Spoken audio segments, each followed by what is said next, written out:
Welcome, track and field fans, to a special live edition of the Friday 15. The Friday 15 is normally a podcast reserved exclusively for our Supporters Club members. Sometimes we go live from big events, YouTube, X, Facebook. Thanks for joining us. If you want to reach us, unlike Facebook, unlike Twitter, unlike X, we have a phone number. Pick it up. Give us a call, 844-LETS-RUN, 844-538-7786. You can get this on demand as a podcast by joining the Supporters Club, letsrun.com/subscribe. This is Robert Johnson. That is Jonathan Gold. The guy next to him is my twin brother, Weldon Johnson. We're going to get you ready for tomorrow's New Balance Indoor Grand Prix in Boston. Pre-race press conference was today. Lyles had some interesting comments. I've already gone on a mini rant on the message board about them. Sean Engel of The Guardian has an exclusive interview feature on Jakob Ingebrigtsen that has some interesting things. We'll comment on that and much more. We can even have like a Friday mailbag. If you're listening live, put what you want us to talk about in the comments. We'll try to get to those. Jonathan, you're the one in Boston. How was the first things today? Good. Yeah, everyone's worried about getting out of town because we've got a big storm hitting, the biggest storm in, I think, 4 years. But that is going to be – the snow is going to be on Sunday. So I would imagine shouldn't affect anything with the meet tomorrow afternoon at the track at New Balance. Yeah, Lyles is in town, Grant Fisher, Jessica Hull, Elle St. Pierre. Everyone's in pretty good spirits. And the Patriots are playing to go to the Super Bowl on Sunday. So big weekend here in Boston, though that game is in Denver, of course. Yeah, not much has changed in some ways over the last 20 years. The Patriots are still a dominant football team. But track and field-wise, a lot has changed. Americans have gone from being also-rans to now world record holders. We've set world records in the indoor mile, indoor 3,000, indoor 5,000 in the last year. And actually the big storyline tomorrow, I should have said this in the intro, was Josh Hoey's going for the indoor 800-meter world record. Should we start there? What do you guys think of that? First of all, I want to start with this storm. Is this the first storm that's like united America? I have my relatives in Texas talking about it, North Carolina. I'm like, then I checked, New York, people are talking about it. Boston. Is there any chance, John, it'll hit after the meet? I just want to make sure there's no chance the meet's in jeopardy. Apparently there's tickets still available. This thing is sold out every year, so get your tickets if you can. But John, fill us in on the weather. Weather for an indoor track meet. There is just under 200 tickets available. So if you're around town and can make it back Saturday evening, I would encourage you to go. But yeah, it's going to be very cold on Saturday. Like I think the high in Boston is 14 and the wind chills are going to be like in the negatives in the evenings. Like I usually walk to this meet because it's about half an hour from my apartment. But this time I think I'm driving because I don't know if I want to walk out about 30 minutes in the dark in like -10 wind chill after the meet concludes on Saturday night. But yeah, the snow's coming Sunday, and I do feel it's, well, as united as you can get in the United States in the year 2026. I just worry about the cities down south, right? Because they're not used to dealing with the snow. Boston, the roads will be cleared. I'm not sure about Nashville or Atlanta or whatever. But anyway, talking about the meet and Josh Hoey, I don't know how much else we want to discuss. We discussed his world record chances at length in the regular podcast on Tuesday, but I do have a couple nuggets I guess I can share from the press conference. One is the split for the first 400. They're going to try to go through in 50.5 seconds, and he's got his brother Jackson will be handling the pacing for that one. And that is of note. Jackson is not the brother who paced him for the world indoor record in Boston in the 600. That was actually Jonah Hoey. So a little different this time around, but still a Hoey pacing a Hoey. And the other thing to note is Hoey thinks he's in the shape of his life. He said he thinks he is a little bit fitter than he was when he ran 142.01 last year over the summer. And that's his personal best outdoors. The world indoor record is 142.67. So obviously he's run faster at the time. The question is, how fast is the indoor track compared to the outdoor track? He acknowledges it's a little bit slower, doesn't know exactly what, but he said he's seen markers in training that make him think it's possible to go for this, and he's not afraid to go for it. But he did acknowledge, this record has stood for almost 30 years. Wilson Kipketer set it at the 1997 Worlds in Paris. He broke 2 world records in 3 days. Hoey says he's watched that race. He knows it's going to be tough, but he's ready to give it a go. All right, guys, I'm back with the Golden EIB Let's Run microphone. Does that sound better? I asked John pre-show, hey, does my other mic sound good? John said fine. A couple people were complaining about it. It sounded fine to me. I guess apparently not to Weldon, but to my ears, your voice sounded mellifluous, Robert. If you need an audio engineer for your podcast, please contact me. I am the one that wasn't even that long ago. I guess it was October 30th, 2025. I published a column. Josh Hoey discarding Justin Rinaldi has to be one of the dumbest coaching decisions in sports history. Do I have to eat face if he breaks the world record? I think he could do it. And like if we have the poll up on the Let's Run homepage, will he break the world record? It's about 60% no, 40% yes, so 2-1 almost. But I think that's about right. I think there's a decent chance he does this. It still doesn't logically make a lot of sense to me that this guy can just keep going, never take time off. But he's believed in himself, and we'll see what happens. Well, I don't know if you necessarily need to eat crow, Robert, because I believe at the time when he parted ways with Justin Rinaldi, we all thought it was possible he might be able to improve in the short term. And, he didn't take a lot of time off after last season, and he was still in good shape at the end of last season. And we saw him run that 112.8 in the 600 indoors. Clearly, he was very sharper than pretty much any 800 guy ever is in the first weekend of December. So the concern isn't, could he be really fit for the next season? Because of course he can, and he looks like he is. The question is, can he sustain this through the 27 World Championships, the 28 Olympics without burning out? That obviously we won't know the answer to for a couple of years. People in the chat want to know if this is the fastest indoor track. No, the fastest indoor track in the world is regarded to be Boston University. This is at the track at New Balance. Well, I guess it depends on the distance, Robert. Like for 800, you don't see a lot of people. I mean, we see fewer really world record or fast 800s attempted indoors than we do in the distance events. The BU for anything on the mile and up, it's probably BU. For an 800, I couldn't say strongly what is the fastest track in the world. I don't think the Nanjing track that he won on was that fast. He set the American record twice last year, once at Millrose and then at Staten Island. So I think those two tracks are pretty fast. This one for the 800, I guess it's pretty good, but I don't know how it compares to BU, honestly.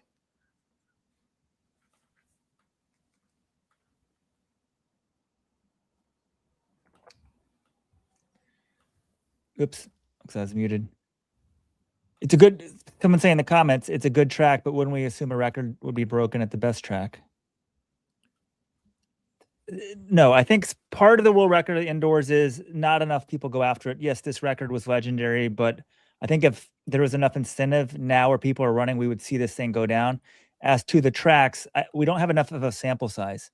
We know the BU track is crazy fast above the mile, and we know Millrose is really fast at the mile, but some of that, the Armory, is because the best guys are being paid a ton of money to run miles there. We don't have even the sample size for this New Balance track. And they don't run a lot of college meets here, so I think it's difficult to say, but I think this track is fast enough for him to break the world record. I guess I'm not ruling it out, is where I would put this in. The thing I want to push back on is y'all say, the record stood for 30 years, and that's true, but look, we're in a new era. Time, you can't compare times now from 30 years ago. We've got bicarb, mainly we've got the shoes, let's be honest.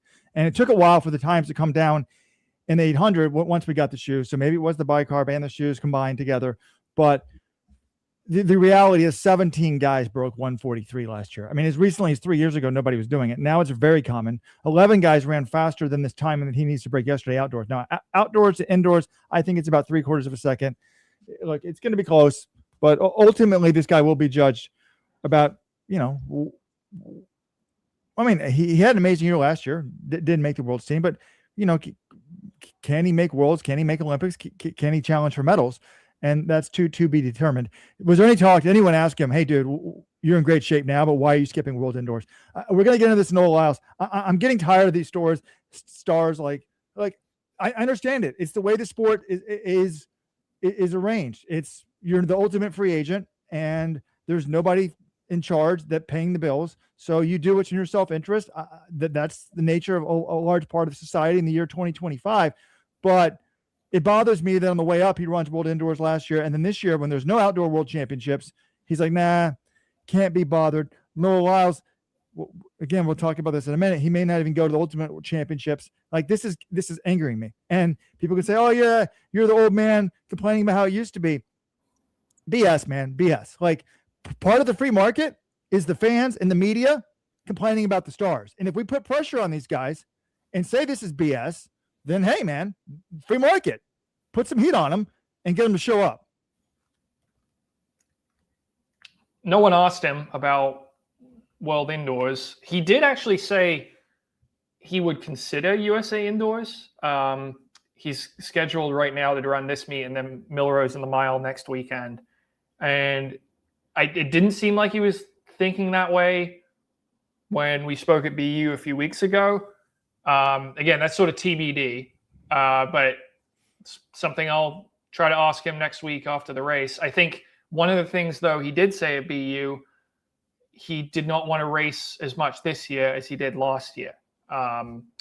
He was racing pretty much the whole season. He did a full indoor season, didn't race really in April, but then raced a bunch in the European circuit and before and after USA. So I think he wants to scale back from that a little bit.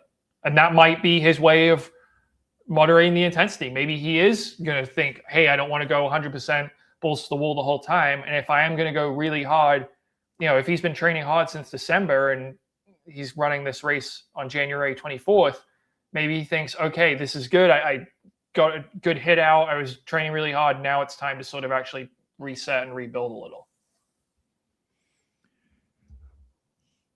All right, we've got a big story up on the homepage.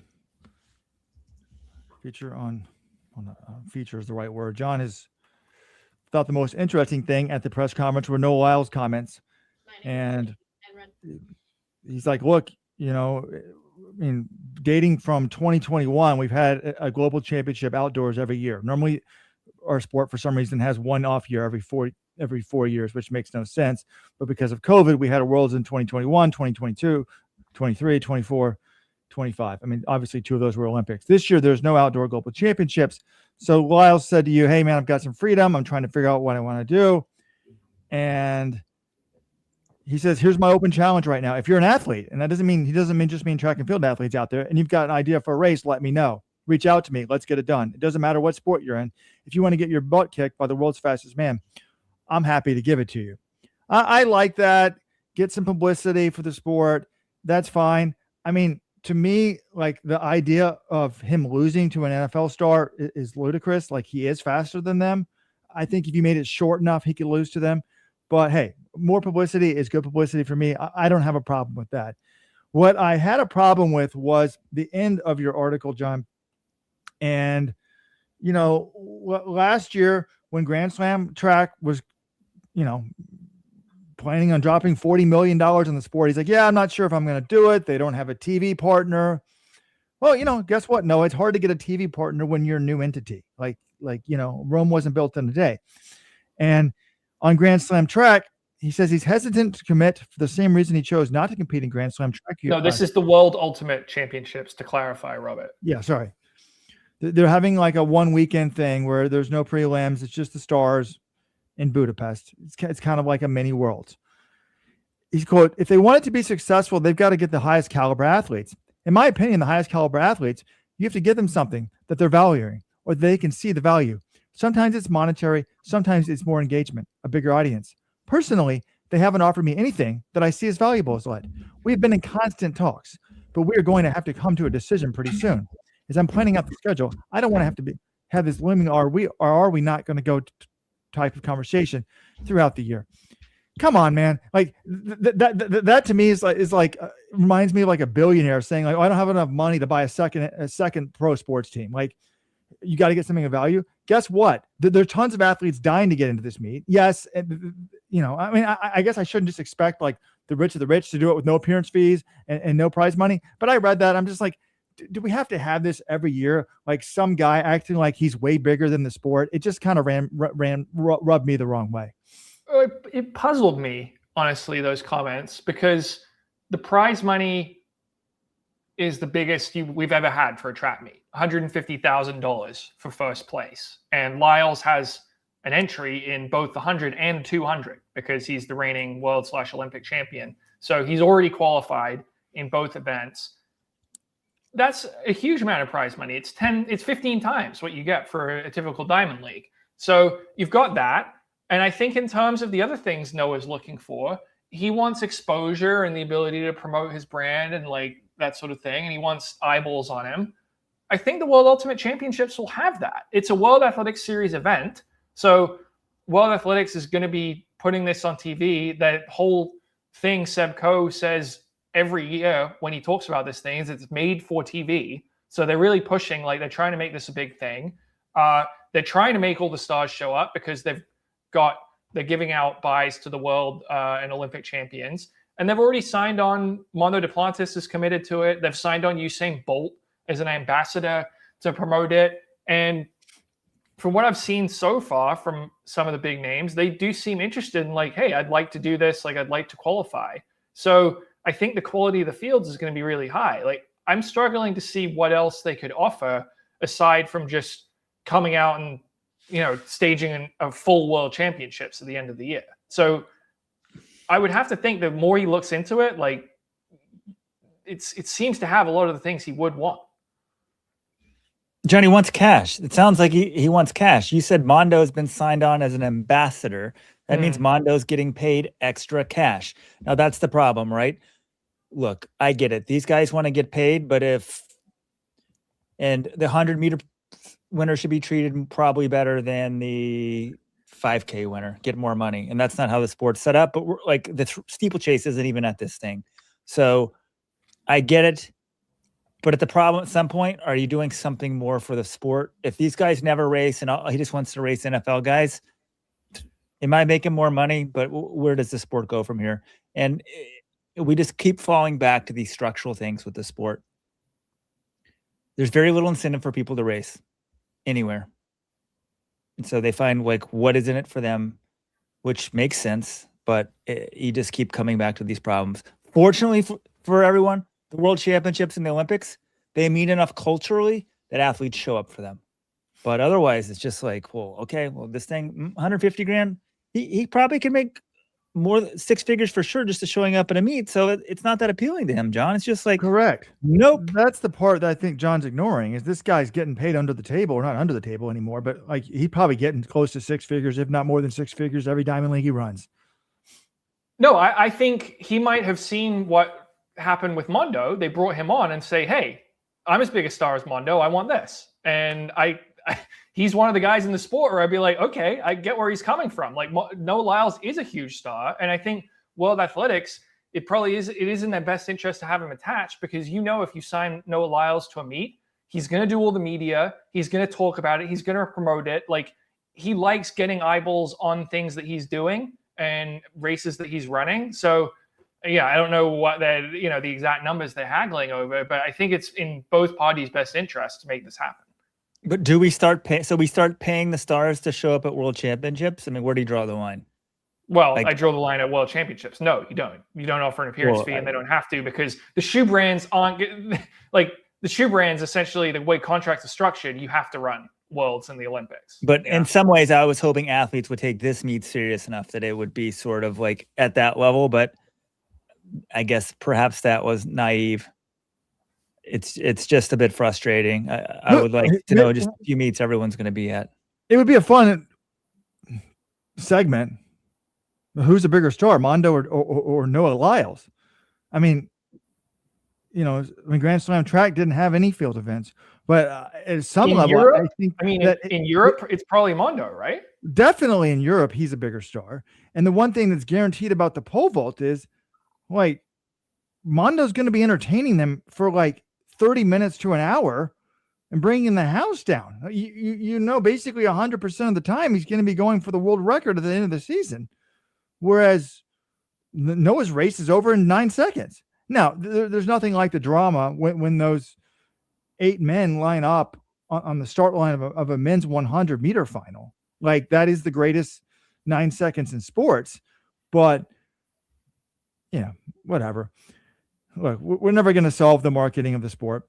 Let's talk about some of this other stuff. Anybody else at the press conference? Anybody say anything interesting? Or did you go to the practice, John? I heard the immediate availability at the practice. I went to the practice, and that was basically, I just mostly talked to journalists because the athletes were like running and doing their pre-meet. But yeah, in terms of like other stuff, Grant Fisher's New Year's resolution is to start reading this year. He had a conversation with Drew Hunter. He realized he'd only read about 1 book in the last 3 years. So he wants to read 12 books. He's already read 1, and now he's reading Crime and Punishment. So I found that kind of fun. The Lyles comments I thought were quite noteworthy. I told you about what Hoey said. Bryce Hoppel, sounds like he wants to do World Indoors again. He was the World Indoor Champ in 2024, and did not defend his title last year, but I think he wants to do that. Donovan Brazier was there. He's running against Bryce Hoppel in the 600. And he said he wants to race more this season. And I thought that was interesting. Here's the quote. Sorry. He said, last year I had an itch to race, and my coach, Mike Smith, was kind of hesitant to let me do certain things. This year being an off year, he's just like, send it. Do whatever races you want to do. So I'm going to try to race as much overseas, as many high-quality races in Europe as I can. So that was exciting to hear. Brazier's healthy. TBD whether he does World Indoors.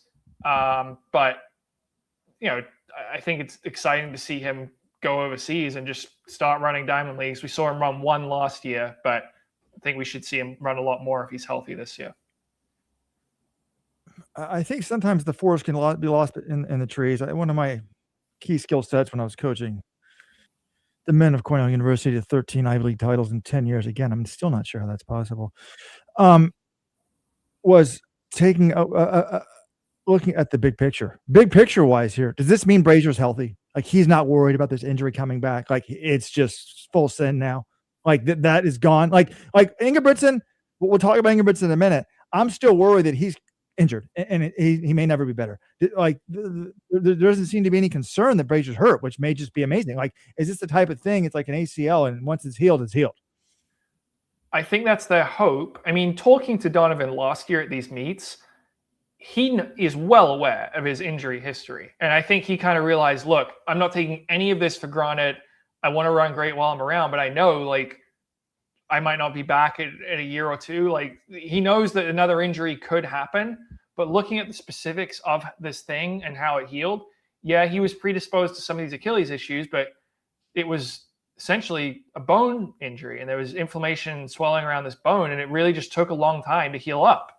And now it's healed, and he ran a full season on it last year, and it's fine. And he wouldn't be like, this is a guy, I remember when he was with Pete Julian, they were cautious and hesitant about him running indoors sometimes because they're like, well, we don't want to get him hurt.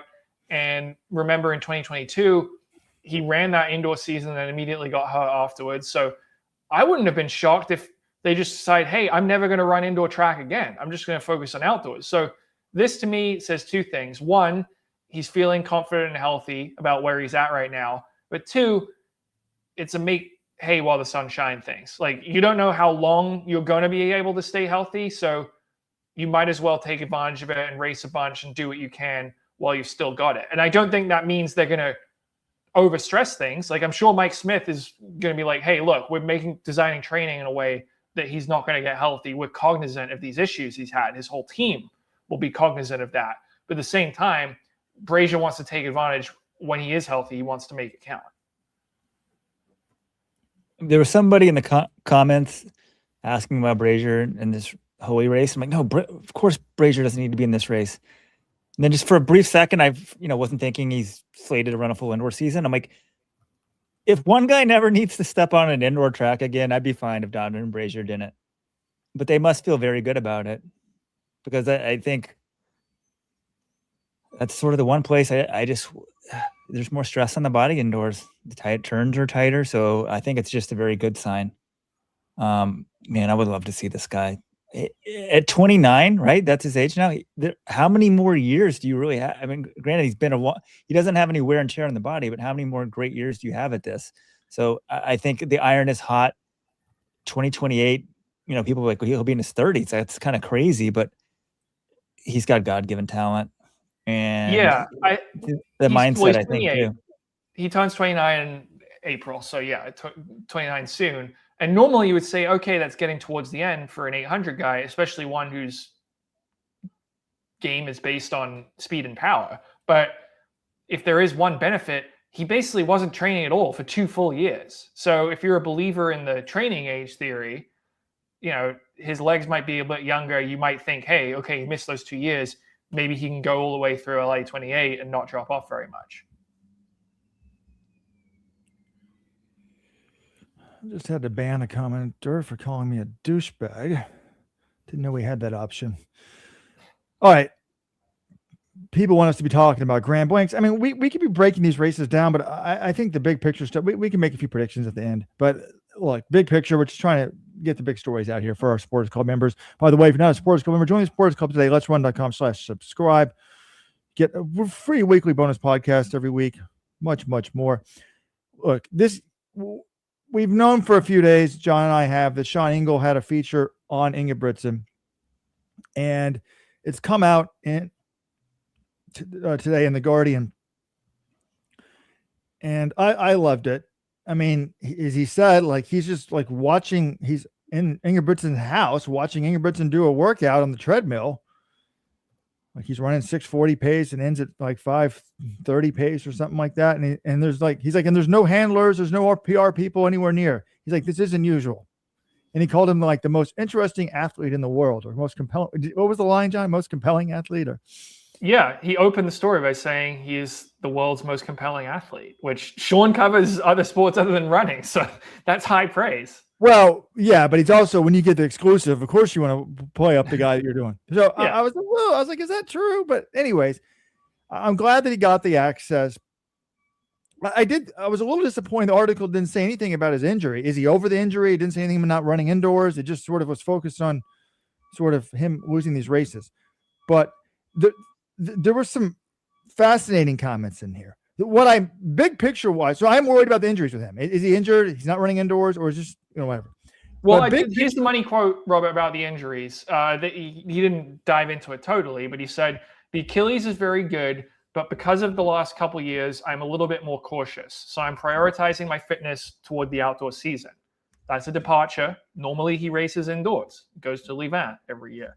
My goals are to get double gold at the European Championships, a Diamond League final victory, and to make one good world record attempt in the 1500, the mile, and the 5,000. So I think his thinking is, as he gets older and as he's had these injuries, just reading between the lines here, he doesn't feel a need to go to every single championship and to win as many gold medals as possible as he might have, going to China to run World Indoors last year. He's more focused, let me get one, really good 2-month stretch of racing where I can win some European golds and go for super fast times outdoors. So I think that is a concession maybe to changing his approach and knowing, hey, I can't maybe go at 100% 8 months straight like I used to.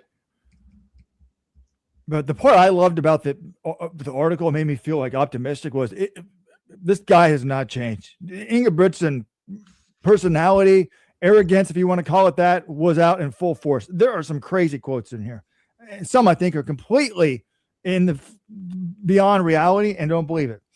Speaking about the 1500 meter at the Olympics, I mean, remember, this is the year that he took down the 3,000 world record. He dominated the 5,000, but he doesn't even medal in the 1500. And he still thinks it was just a matter of pacing. quote, considering how good a shape I was in at the Olympics, I think 9 out of 10 times I would have won the 1500. And this was the 10th. If I had just done anything differently, I think I would have had a better outcome. I just think that's a fantasy land. Like, dude, okay, if you could have done something differently, why didn't you? Well, like that to me is la la land. Well, that's the debate we had for basically an entire year after that, right? Is, was Jakobs, is he living a fantasy here thinking that he could have won this race? I mean, or was there even a way for him to have won that race, given how strong Kerr and Hocker were at that point with their kicks? Because this was the quote that struck me, right? Is he was talking about Jimmy Gressier winning the 10,000 in the World Championships last year. And his argument wasn't that Gressier won because he had the best kick. He was saying he won because he had the most left at the bell. This was the quote. He's a good runner, but because he's a strength endurance runner, he's not very fast. Yet the whole point, especially in the championships, is about who can reach 400 meters to go with the most energy left. And in the 10K in Tokyo, that was Jimmy. And I just disagree with this way of looking at the sport, because this is the exact same thing that Nava Nordas said in the 2024 World Indoors when he was running the 1500. And he was saying it's all about getting to the bell with 400. No. The point of championships is to win the race. And even if it's a slower, if you have more energy left than someone that's 400, yeah, that's great. But some guys are just innately insane kickers, or just have this extra gear that others lack. Cole Hocker's one of them. Jordy Beamish is another. Some athletes are just like that. That's their strength, is if it's a really fast, crazy fast last 200, these guys have a top gear someone else can't match. I don't think it's just about, they manage their energy better to get to 400. No, it's because they have a skill that some other guys don't have. I agree. It showed like a fundamental misunderstanding of the sport. And if it was a matter of having the most energy, dude, you're a 12. Well, he's not, but he could easily. You're a 2-time. You dominate the 5,000. You could probably easily run the 1230s. You should have the most energy left when it comes to the bell. So if that's true, why don't you ever pull a Gressier and sit in 7th place and throw your kick? It's because you're not a good kicker. He's just you nailed it. Some people are good kickers. Some people are not. And I'm just fascinated. I would love to see, okay, we can keep trying this over and over. I assume the Ultimate Grand Championships would be rabbit. I don't know. Will that be rabbited? No, I don't think it's going to be rabbit. And I think Jakob's kick is underrated. I don't think he's like bad, but to be the world champion in the 1500, you've got to have like the best kick in the world, or like we're very close to it. That's why like Isaac Nader, he won the World Championships this year because he closed in 12.2 for his last 100. Like, can Jakob do that? Okay. Other quotes from this article. One, he's got tons of sports cars. They said, how many sports cars do you have? He's like, well, when you start counting them, it's a problem. So I haven't counted them, which I love. But I love this. So he's a big car guy, but then he's like, I don't understand how Formula One is popular. Quote, the paradox is indescribable, because how can a sport that is so boring in reality be so entertaining for so many people? He says about Formula One. 99.9% of people watching F1 don't even know what the cars are. They probably don't even know that there's batteries inside the engines as well. So he thinks track should be more popular than F1. I agree with that. And then I love the quote about like, what's it like to sort of,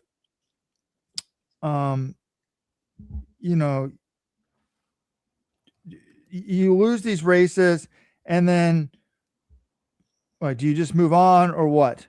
And he's like, no, for me, this is not only a job.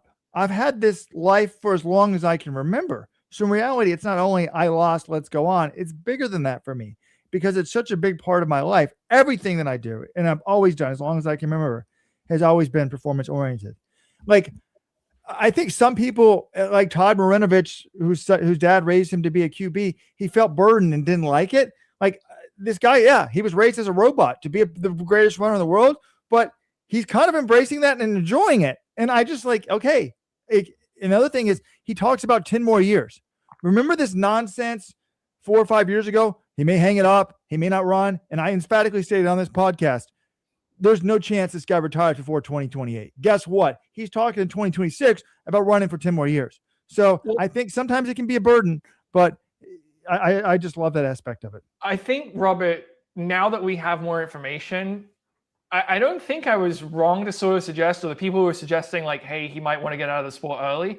I don't think they're necessarily wrong. I think it's because at that time he was still being coached by Geert, and he had been under Geert's thumb for so long, and we now know how bad that relationship got over the years. So I think if he had been in that environment, he probably wouldn't have wanted to continue for 10 more years. But now he's out doing stuff with his own. He's still got his very close, he's got his brothers, obviously, and they're very close. But I think he's in a healthier environment for him to keep going. And I hope he does, because he is great for the sport. We got anybody from Karos or Garmin, and any heart rate experts on here? Anybody run a lot with a heart rate monitor? I mean, I'm indoor treadmill. I do sometimes. I was a little bit. Is he out of shape? Is anyone else surprised by me that when he cranked it down to 5:13 pace, this run on the treadmill from like 6:40 pace, his heart rate jumped from 130 to 172. That was a little high for me. I thought it was going to be in like 160s, 5:13. It was also 90 degrees in there. I forgot about that. Yeah. Okay. That changed it. He was running in 90-degree heat. Why? I mean, you want to prep for these sort of situations. Why would you run in 90-degree heat? Did you watch the 2025 World Championships? You were in Tokyo, right, Robert? Like, you felt how brutal those conditions were and how you really should have been heat adapted. I think that's one of the reasons why. All right. Well, now I don't know if you saw it. Did you see this article? Did you want to weigh in on it at all? Reading it as we speak. But, okay, first of all, I want some car experts. I put a link to the article in the chat. It'll also be in the show notes. How much are these cars worth? Are they really expensive? And there's a comment here by Bob Ellis in the chat. I'm kind of agreeing. I'm convinced Jakob gets paid more than is reported in Norway. Money must get money some way to circumvent Norwegians being able to see his income, because he's making, what do we think he's making? Like 1.5 million a year, and he's got all these cars. Yeah, I don't think it accounts for everything. It also said that Sean Engel asked him is it true you paid $300,000 for Pokemon cards? And Jakob didn't. He just said, "Oh, that number's been rounded up." But that to me suggests that it's more than 200,000, which is just staggering. And these comments about 9 out of 10 times he wins the Olympics, I don't know. I was annoyed by Noah's comments how he's not racing. I'm giving Jakob a pass. Come on, dude. You've lost the last 3 world championships. Now, in the article, he's got an excuse. He's like, look, 2023, I was sick. Okay, that's legit. Fine. 2024, you weren't sick, though, and you still lost. And then I don't know what the explanation for 2022 was. He wasn't sick for that one, right? His explanation was he got into a pissing match with Timothy Chariot trying to get to the lead. But, like, that's a strategical error on his part then. That's not like, oh, that's basically the argument. Well, if this was a pace diamond league and I had everything, go my way, I would have won. It's like, yeah, but that's not a championship. Like in a championship, you have to deal with other people trying to take the lead. That's part of winning the world title. And in some ways, you would even factor in getting sick, right? So he's like 9 out of 10 times I win this. That means he's lost 3 in a row, essentially, if you count championship races together outdoors. So now at that rate, he'd have to win 27 straight to be hitting 90%. I mean, this is crazy. Yeah, no, he's confident, and he still apparently believes in his style. So I think that's going to be one of the things we're going to also watch this year is have people caught up if he tries to go from the front, or can he still win races that way, or does he try to alter the way he runs? But by the way, all this income talk, I realized I haven't updated the article.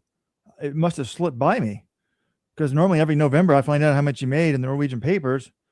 I've been reading the Norwegian papers as much this year. So in 2023, he made $2.3 million. That's public. He made $1 million the year before that. But if he's even though he's not racing, most of that's endorsements. Could he still be pulling in $2 million in 2024 and 2025? I imagine he would have made more after the Olympic year in 24. So, okay, that was our Jakob Ingebrigtsen section. He's not even racing this weekend, but he's such, like you said, the world's most compelling athlete, according to Sean Engel. What about Elle St. Pierre? Was she there? What kind of fitness can we expect in her as she comes back from pregnancy? Because she's got less time. I think the baby was in May, right? Yeah. which is 2 months later than her first kid 2 years ago. And if you remember, she ran really well at this meet. She ran 8:25, ends up winning World Indoors. She said training's gone well since New York. I think she's pretty happy with where she's at, but she knows, it's going to be a tough race against Jessica Hull on Saturday. I think Elle mentioned she wants to get the standard for World Indoors, which is 8:35. So beyond that, we'll see. Jess Hull will be a tough test. That would be one of the women most likely she'll have to contend with in the 3K at World Indoors. But yeah, it's a big measuring stick. She's not like, that's one of the top women in the world you're going up against. All right, Colby keeps asking us, why aren't we talking about Grand Blanks? He thinks for some reason it's an unbearable double too. Why is anyone talking about how Blanks is running the BU a week before Milrose? Brutal back-to-back for an athlete with high expectations. Look, the best workout is a race. I like it. You need to race. I'm excited to see what he can do because I think he thought he was in great shape heading into World Cross, and in great shape, we may not want to admit it, could be 18th place or whatever he was. So I think a lot of people are discounting what he can do indoors this season. And I hope that he, the training, I would like to see someone train for World Cross and then kick ass on the track indoors and keep it going all the way through World Indoors, see what happens. I do think 3,000 is a little bit short for him. He's more of a 10,000 guy, but I'm hoping optimistically that he does great. Well, first of all, he's racing at New Balance, not at BU. Second of all, like dozens of guys are also doing this. Hobbs Kessler's doing this. Grant Fisher's doing this. Jake Whiteman's doing this. Brazier, Hoey, like a lot of the guys in the mid-distance events in Boston are also racing next weekend. Now none of the other guys also ran World Cross, but it doesn't strike me as that unusual. Wait a second. Milrose is next week? Oh my gosh. My apologies, guys. I was like, when's this BU meet that they're talking about? It said BU. I'm sorry. I'm in the time period of the year when you lose track of time in California. It's really weird. Like after Christmas, you just sort of have no idea what it is. I thought Milrose was in at least 2 weeks. Oh, man, I'm pumped. Okay, so no wonder people are emailing me about the Milrose meetup in New York. Excuse me, in San Francisco. I'll be calling around later today. We're going to make this happen. Great. We need the meetup because if we want world records at Milrose, we need to have the Let's Run meetup on. It's on Sunday. Be aware of that, Weldon. So yeah, and not against NFL football, is it? No. It's the bye week between the conference champs and the Super Bowl. So okay, perfect. So any bar will take me. Oh my gosh, yes. Okay, we're having a meetup. I'll make the call right after this. If you live in the San Francisco area, email me. We did this last year. Great turnout. It was fun. I'm worried that this storm is going to prevent my Jared Stidham jersey from arriving next day air. Are you getting the throwback Jared Stidham Patriots jersey to support our team, Robert, or are you going to get the Broncos one? Is it true that he torched the 49ers for 300 yards one year? Did he look good, John? Why didn't he ever start for you guys? Why didn't he start? He wasn't good. And I mean, which is not what his rookie year was Tom Brady's last year. So he's obviously not going to supplant Brady. And then the next year was Cam Newton. And yeah, I think people were actually calling for him to get a shot by the end of the season. But okay, other events at New Balance Indoor Grand Prix. I guess what tickles your fancy, Robert? You've read my preview. I'm excited for this 2K. I think Fisher versus Hobbs Kessler versus Jake Whiteman. That's going to be a good one. You got Luke Hauser, who's an indoor specialist. Sam Gilman was 4th at Worlds in the 3K last year. I would expect Grant Fisher to keep the pace hot and go for it. And then it's a question of can Whiteman hang and can Hobbs Kessler hang? Can he get back on the horse after a bit of a disappointing outdoor season in 2025? Yeah, did you get a chance to talk to Kessler today? I'm very curious. This is huge for me this year for him. I saw him running laps. I didn't get a chance to talk to him because he was still doing his workout. But he has a very strange haircut. Last year I feel like he had the page boy haircut, and this one I don't even know what the kids are doing these days. It baffled me. Guess it's better than mine. But yeah, I think it's a key year. I still believe in Hobbs Kessler, but the U.S. has a embarrassment of riches in his event right now. You've got Cole Hocker, who's better than him. You've got Nagoose. You've got Ethan Strand coming up. It's going to be tough. So how does he look? And can he challenge some of these guys in a 2K? I think it's going to be really exciting to see.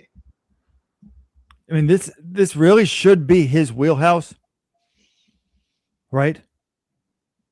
I mean, I was wondering that though. Let's think about this. Jake Whiteman doesn't normally. Wait, he made the Olympic team in the 800 though. So I know, but think about it this way: Whiteman doesn't normally take indoors that seriously, right? This is he normally runs one meet and that's it, or maybe more. But so normally one, but he is doing the Millrose 2 mile next week. And I think that's probably it for him. Okay. But Fisher hits it pretty hot. But 2K for an Olympic 10,000 medalist might be a little bit short. I would think in terms of like fitness, a 2,000 between if you're ignoring Whiteman and just looking at Kessler and Grant Fisher, I think the 2,000 distance would edge towards Kessler. So if he's losing to Fisher in a 2K, it's not a good sign. Well, that said, I mean, Cole Hocker lost to Grant Fisher in a 3K last year, and he ended up winning the world title in the 5,000. So it's not the end of the world, but yeah, I would think 2K is a good distance for Hobbs Kessler. And you would think if this year is going to go the way he wants it to go, you should be pretty competitive with Fisher. People are saying Fisher beat Kessler in the mile at Pre. Wasn't that though when Kessler quit at the end? So look, there's just a lot of I like the beginning of a season. These are some off distances, which I like. And I'm also really excited to see the men's 3,000. We put in an interview request with Australian teen sensation. We don't like to put too much pressure on these teens, but this guy's a 329-year Kent Myers, 329. He just ran 349 in the mile. I mean, went 158, 151 by himself in Seattle. That is sick. We had Ingebrigtsen. It looks like Lyles is going to be, it's hard to say at that level of double Olympic gold, but Lyles he's the real deal. And is Myers now the real deal? And that's the thing. When we were talking about Kessler in 2024, he made the Olympics in 2 events. And I'm like, I still don't think 2028 is good for him. Why? Because Kessler is a very talented runner, but I view him as like, if this was the NFL draft, he's like the 8th pick. He's the 12th pick. He's not 1-1. He's not the can't miss guy. He's not the A+ talent that maybe Myers is. And you open up your season with a 349 and that I expect Myers to wreck these guys in the 3,000, but I'm excited to see what Blanks can do. And there is an it factor to Marco Langdon. I thought it was cool that he flew down to World Cross Country and there was like 15 girls that wanted his picture taken with him. Check out the website. I mean, it was quite impressive.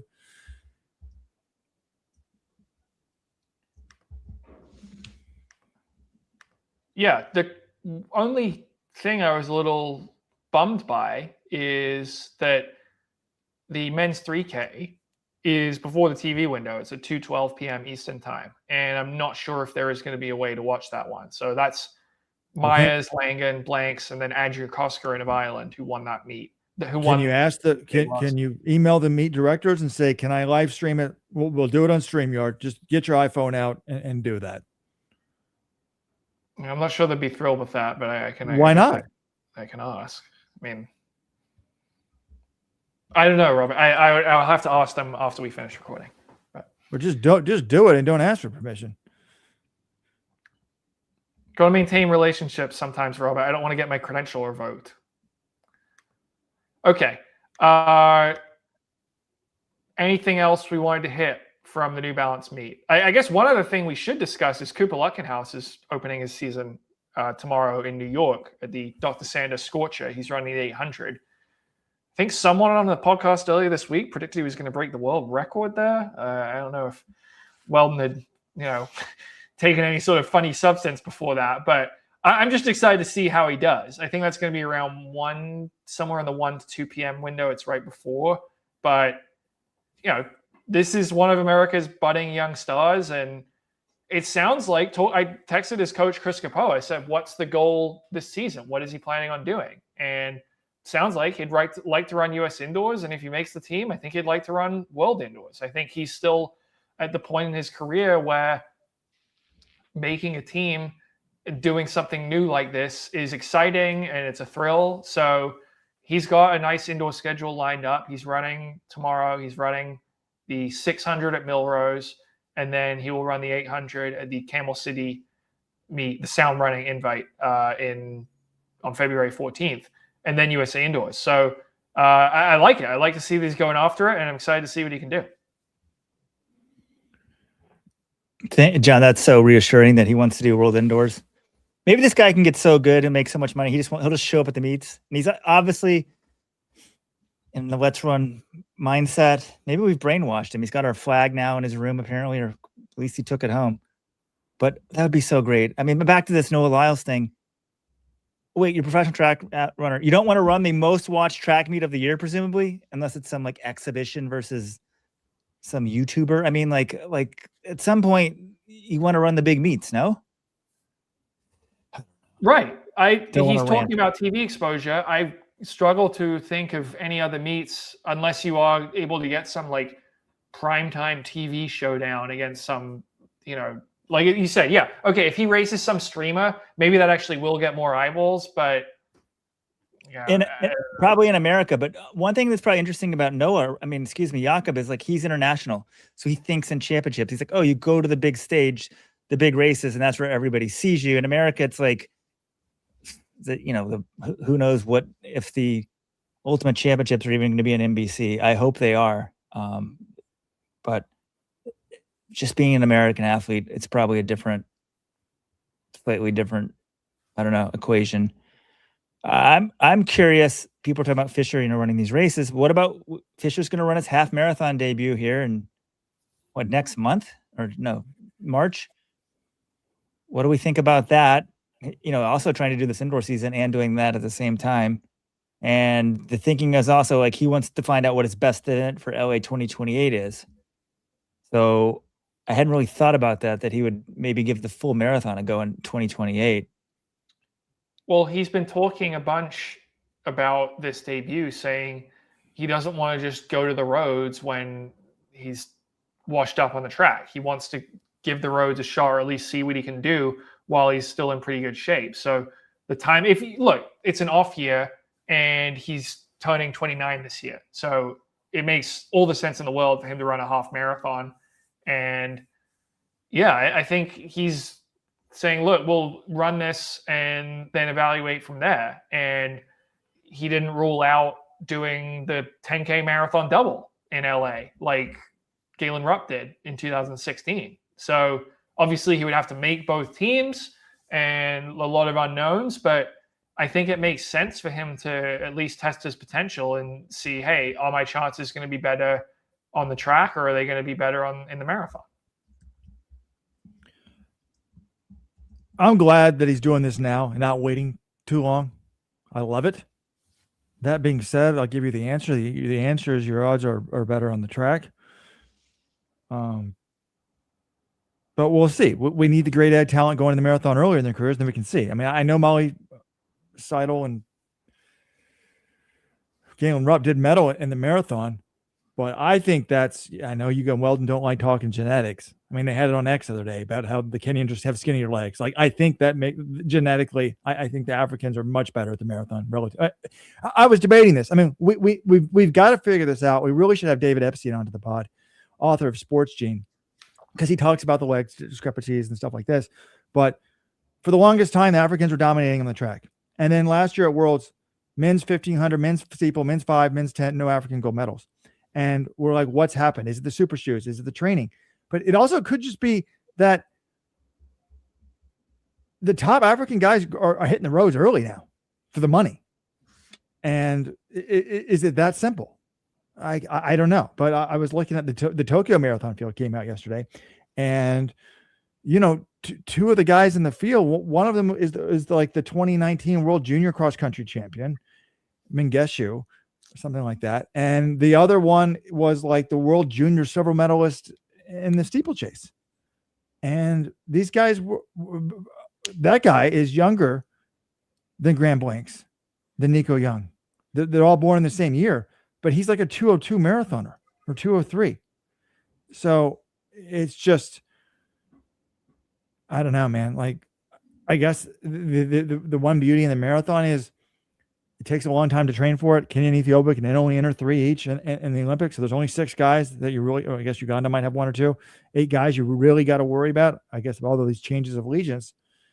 And then hope that one of them are hurt, or, they're just going through the motions, really want the payday in Boston, etc. No, well, I'm not sure that's the answer necessarily, because that's been happening for many years. That's been happening for like more than 10 years at this point. Young Kenyans and Ethiopians going to the roads. But I would say with Fisher, yeah, I'd have to think his best chance in LA is going to be the 10K. Maybe he'll, because it depends, if he does start to show his age. But if the race is run more like it was run in the Paris final or in the Budapest final or in the Eugene final, I think he's going to have a much better chance than he does in a 29-minute race. Because I look at it this way. He was right with Jimmy Gressier in the Diamond League final. Like, he was kicking with him for the win in the 3K, and then Jimmy Gressier won Worlds. And Fisher has finished 4th, 5th, and 3rd in global 10K finals. And a bunch of the guys who beat him, well, Cheptegei mainly, but Kiplimo as well, they've left the track. So maybe some new guy does emerge, but I would have to think after this one saying, okay, Jimmy Gressier won Worlds. Yes, I can do this. Yeah, maybe we're putting too much stock in these. Oh, he gets beat at Worlds. That final 100 goes a different way, and then like Grant Fisher's like all in on the track, and he's a gold medalist. I mean, like, him winning that race, the way it turned out, isn't crazy. You said Grant Fisher beats Jimmy Gressier. I'm like, so there's such a fine line at this level. I do agree with one thing. If we open it up and there was no restrictions per country, yeah, the marathon is no chance. But that's not how it works. It's three per country. So if you're pretty good in the marathon, you have a chance. And the track, I think you can open it up. It doesn't matter. Grant's one of the top-notch guys in the world, and I think that's different about the Americans now, just the level we're at. So, plus a hot marathon is different. No one's really used to that. The guy that I was thinking of was Tadesse Tekele, World Junior Silver in 2021, 203 in Berlin in 2023, 1 month after his 21st birthday. Also, he won Tokyo last year. So people are wait. Is this we have an true? update? We have an update, folks. Cole Hocker, breaking news. Play the sound effect. Beep, beep, beep, beep, beep, beep, beep, beep. Cole Hocker has just opened up the season with an American record in the 2,000 meters. He has negative split. He's gone 227, 225. He's run 452. Nice race for Cooper Tier. He was only 1.82 seconds behind. I knew he was running today. Yeah, it's funny. Grant Hey, Fisher, John, and apparently it was live streamed on some random Instagram page. Well, I guess their Instagram page, Sova Instagram page. So if they can live stream that race, you can certainly live stream this 3K tomorrow. I am bummed that he wasn't in this 2K against Fisher and Kessler and Jake Whiteman tomorrow, but I understand it's easier for him to just show up. But Grant Fisher said in the press conference he thought in order to win, it would take an American record, which was 4:54 by Bernard Lagat until about 10 minutes ago. Now it's 4:52. So, yeah, Cole Hocker, he's running 2 mile next weekend. That should be fun. And I think the theory that it's a problem for Graham Blanks to have to double 2 weeks in a row is out the window. Also, wait. Fisher's running both weekends in a row. It makes sense. Graham Blanks is running both weekends in a row, and Cole Hocker's running both weekends in a row. Like, it makes total sense to run this weekend. Yes. All right, okay, gentlemen. Any predictions you want to make? Any final thoughts on the meets? Can I like now become the Josh Hoey like fanboy? Even though I wrote the column saying it was a huge mistake, like and predict the world record. I was almost predicted. I was tempted to predict the world record. And I'm like, oh, that'll make me look better. And I'm like, don't be a coward. Don't be a coward. I'm just showing up. I've got my beautiful USA XC shirt for people watching on the live stream. So good looking. I found one. Was it one or two? Shop.letsrun.com. USA XC shirts. I thought it was gone, but I forgot that I already gave one to one guy who ordered one, so I had like 2 extras. Predictions. I'm gonna say yes. The world record goes to Lutckenhaus tomorrow. It's just like what we just saw with Hocker. We're talking about the 2K in Boston. Instead, it goes to Lutckenhaus. Okay. And I'm kidding. I don't think he's gonna get the world record. I think Hoey's a man on a mission. It's going to be close. I think it's within 0.2 either way. I can't predict. My prediction, I think so. I will give, I think it was maybe Hannah England on her podcast or someone said he'll break 143, but he won't get the world record. I think that's the prediction I want to make. His PB is 143.24. That's number 2 all time indoors. I think he'll break that. I don't think he'll get 142.67. That's a good prediction. I'll second that. And then the other events, I mean, I think this 300 is actually going to be fun with Noah Lyles at the end. He did talk about going after the world record in that one, which is 31.56. No one, indoor 300 world record isn't exactly like at this massive historic mark, but he's going up against Vernon Norwood and Dream Richards. Dream Richards was the silver medalist at Worlds last year in the 400. And then Trayvon Bromell, who I don't think will be a factor in a 300, but that's a good field. I know it's a weird distance, but I think it actually works. And you got these 400 guys dropping down to face the 200 world champion. So I think it's a fun way to end the meet.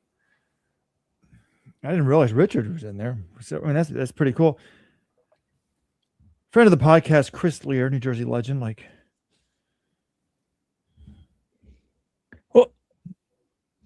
Anyways, he often thinks it's weird that no one talks about the fact that Noah Lyles' father was pretty much a world-class 400-meter guy.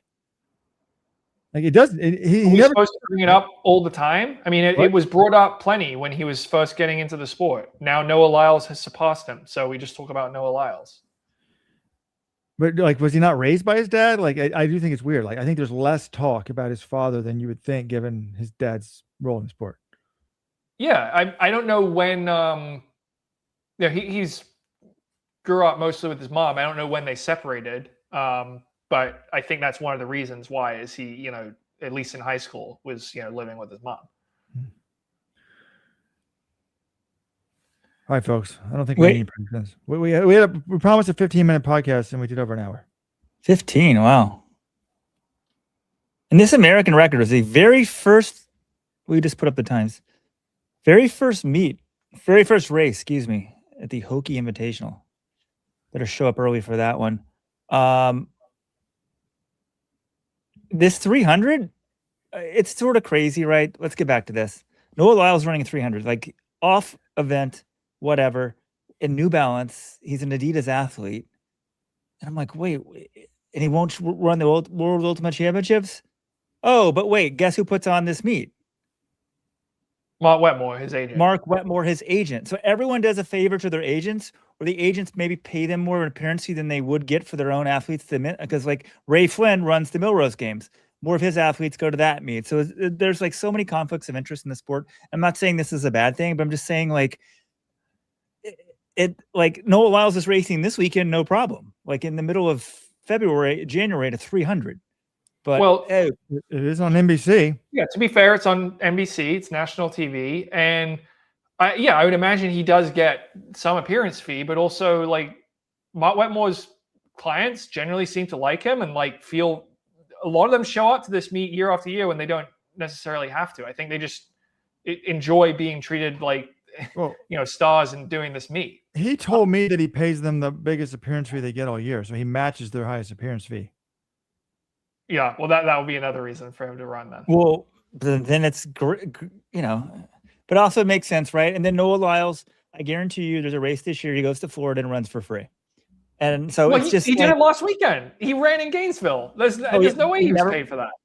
Never mind, he's already done it. So it's just our sport is we love it, guys, right? Like we can complain about it, but it's so niche, and actually most sports after pretty much football are that way. I mean, NBA. I do think it's crazy we didn't mention Roisin Willis. It's a pro debut in the 800. I think it's very interesting. She had a New Balance indoor NIL deal in college. She is not signed with New Balance, but she's at this meet. Well, she may have signed with New Balance and just hasn't announced it. I find it kind of odd that, like, she said she was signing pro. She didn't say who she'd signed with, and maybe the assumption was she would just stay with New Balance because she had New Balance NIL, but I actually haven't seen confirmation on that. Her race is before the TV window as well, so I'll just have to ask her in person. So, John, this is your task. Text the meet organizers or call them. Say, hey, this stuff's not on the TV window. Will it be broadcast? If not, can I just broadcast it on my phone? We'll put it on X, YouTube, and Twitter. So check the homepage. We'll let you know. That's your job. All right. Thanks, everyone, for tuning in. See you next week. And make sure you go to letsrun.com. We'll have all our post-race interviews, analysis from the New Balance Indoor Grand Prix tomorrow. And by the way, if you're a fan of the 800, you should read Jonathan Gault's feature on Donovan Brazier. Over 4,000 words. It's up on the homepage, the home of Elite Running, letsrun.com. Thanks for joining us. Great article, John, by the way. I mean, Mike Smith thought he's going to run 149 at the first meet, and he runs 144. It was crazy. He's just like, I can't believe how good this guy is. Like, Mike Smith's seen so many good runners, and just Brazier's on a different level with some of these guys. And by the way, word count is not necessarily a sign of quality. It was 4,000 plus words because it needed to be, not because that makes it good. So anyway, thanks for listening, everyone. See ya. Have a great weekend.